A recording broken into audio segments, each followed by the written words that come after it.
নমস্কার।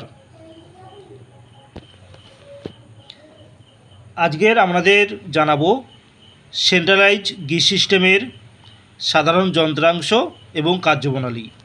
সাধারণ যন্ত্রাংশে একটি মোটর থাকবে, একটি পাম্প থাকবে, পাম্পের উপরে গিজ ট্যাঙ্ক থাকবে, পাম্প এবং মোটর কাবলিংয়ের সাহায্যে যুক্ত থাকবে।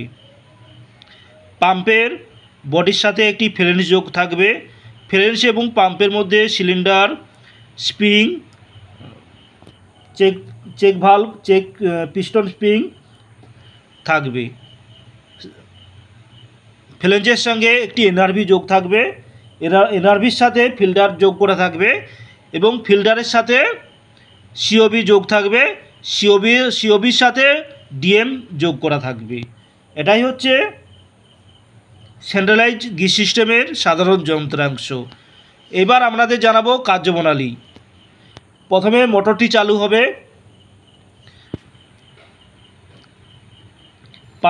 পাম্পের মধ্যে সিলিন্ডার অ্যাক্টিভেশন করে গিজটাকে ফলো দেবে। গিজটি এনআরভি হয়ে ফিল্টারের মধ্যে আসবে। ফিল্টারের মধ্যে ফিল্টারিং হয়ে সিওবির ইনপুটে আসবে।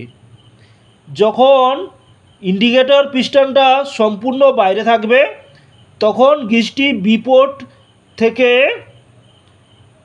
ডিএমের একটি পোর্টে গিজ যাবে। ডিএমটি অপারেশন হওয়ার পর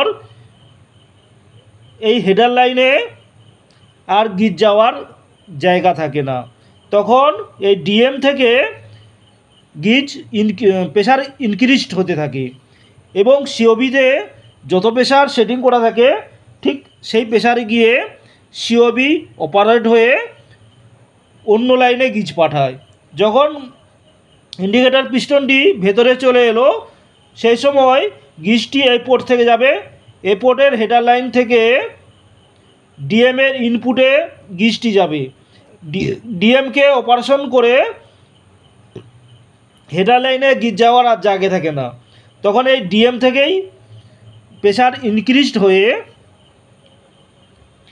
সিওবিতে যে পরিমাণ প্রেশার সেটিং করা থাকে সেই একই পরিমাণ প্রেশার ওঠার পর সিওবি অপারেশন হয়ে আবার বিপোর্টে গিজ যাবে।